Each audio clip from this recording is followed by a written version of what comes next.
Kaidah para ulama mengatakan man 'asha 'ala syai' mata 'alaih. Barang siapa yang hidup dengan pola tertentu, maka kemungkinan besar dia akan diwafatkan dengan pola tersebut. Dan begitulah hukum umum yang terjadi di dunia ini. Seseorang secara umum akan diwafatkan sesuai dengan pola dia yang dia bangun dalam kesehariannya. Betapa banyak orang yang meninggal di tempat-tempat maksiat. Kenapa? Karena rutin dia pergi ke sana. Ada banyak orang meninggal dengan harta haram. Kenapa? Karena pola dalam hidupnya adalah makan harta haram.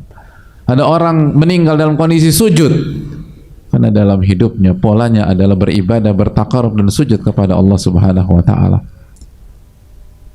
Ada orang meninggal dalam kondisi talbiyah pada saat haji atau umrah, labbaik Allahumma labbaik, karena pola dia, walaupun itu adalah umrah pertamanya atau haji pertamanya, tapi polanya selama ini adalah senantiasa menyambut seruan-seruan Allah Subhanahu wa taala.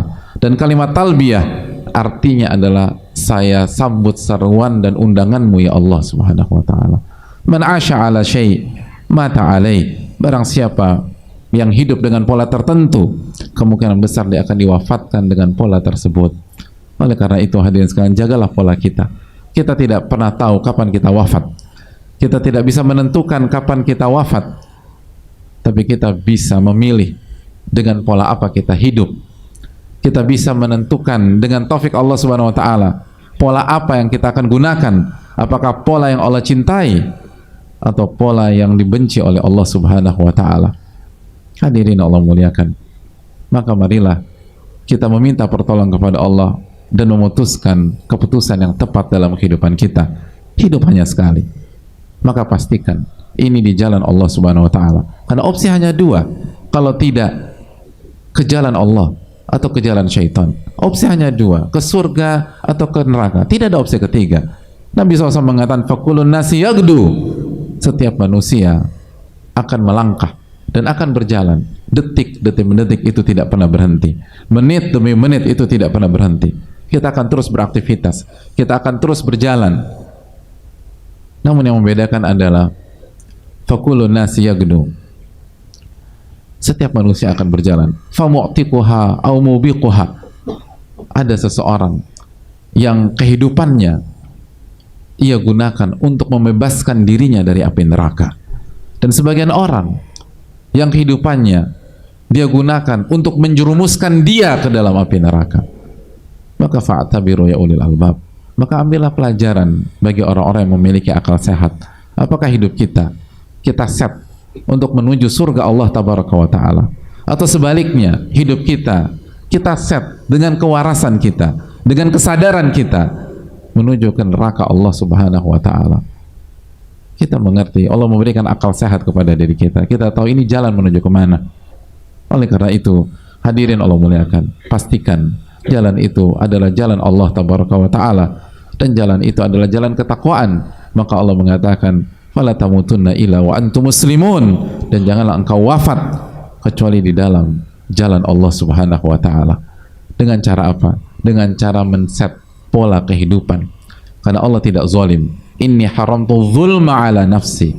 Aku telah haramkan kezaliman untuk diriku. Allah juga berfirman di dalam surat Ali Imran ayat 182. Wa anna Allaha laisa bidzallamin lil abid. Allah tidak mungkin menzalimi hamba-hambanya. Kalau kita dengan jujur dan tulus membangun pola kebaikan, lalu wafat dengan kemaksiatan dan su'ul khatimah, maka itu kezaliman namanya hadirin. Dan Allah janjikan, Allah nggak mungkin zalimi hambanya. Allah nggak mungkin zalimi kita. Allah telah haramkan kezaliman untuk dirinya, untuk perbuatan-perbuatannya Subhanahu wa ta'ala, untuk sikap dan takdirnya. Inni haramtu dzulma ala nafsi. Aku telah haramkan kezaliman pada diriku. Aku nggak mungkin buat zalim. Wa anna Allaha laisa bidzallamin lil abid. Dan Allah tidak mungkin menzalimi hamba-hambanya sama sekali. In ahsantum ahsantum li anfusikum wa in asatum falaha. Kalau Anda berbuat baik, Anda akan memanen kebaikan tersebut. Dan kalau Anda berbuat buruk, bumerang akan menimpa Anda. Itu yang Anda tuai dari apa yang Anda tanam selama ini. Itu yang Anda panen dari apa yang Anda tanam selama ini. Oleh karena itu hadirin Allah muliakan, marilah kita tanamkan pola yang benar di dalam kehidupan kita.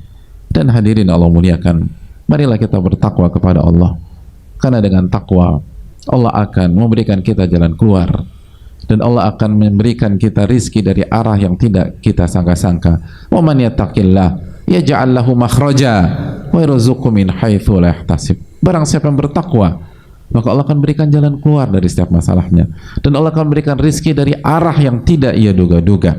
Bukankah hidup itu adalah kumpulan masalah, hadirin?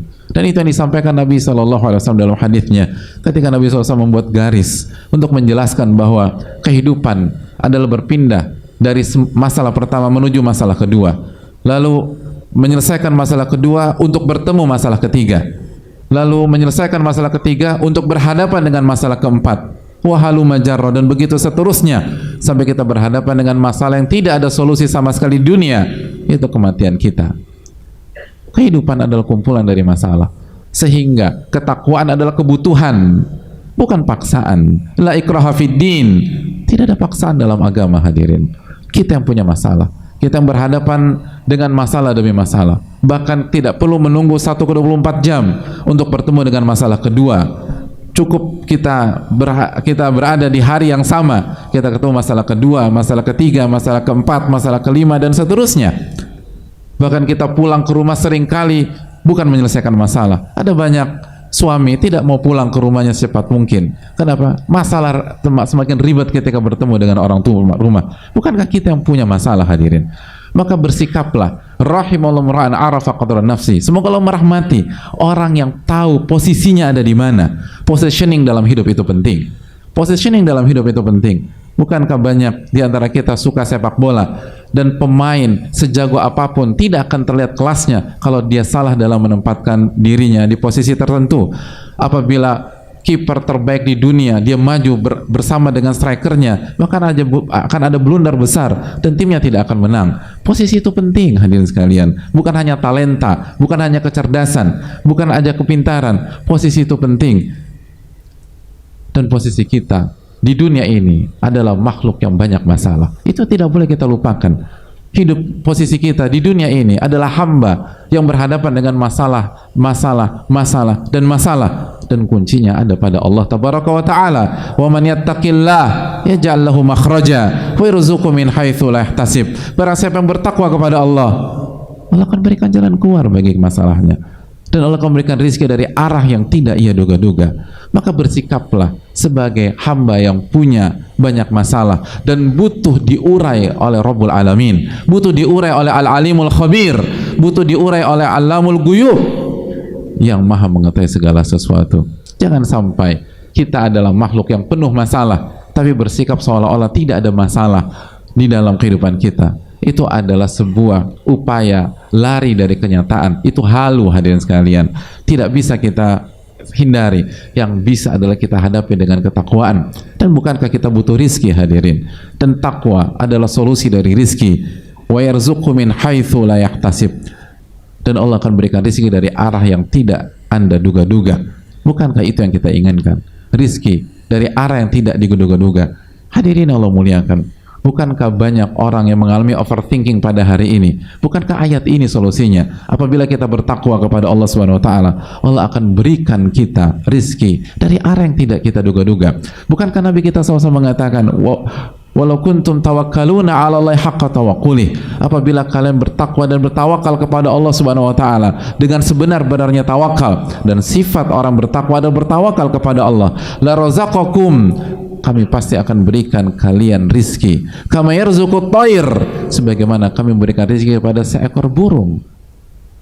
Taqdu khimasan wa taruhu bitana, burung di pagi hari keluar dalam kondisi perut lapar, lalu ia pulang di sore hari dalam kondisi perut kenyang, dan ia bisa memberikan makanan kepada anak-anaknya di sarangnya. Hadirin Allah muliakan, kita tahu bersama bahwa burung tidak bermaksiat kepada Allah Subhanahu wa taala.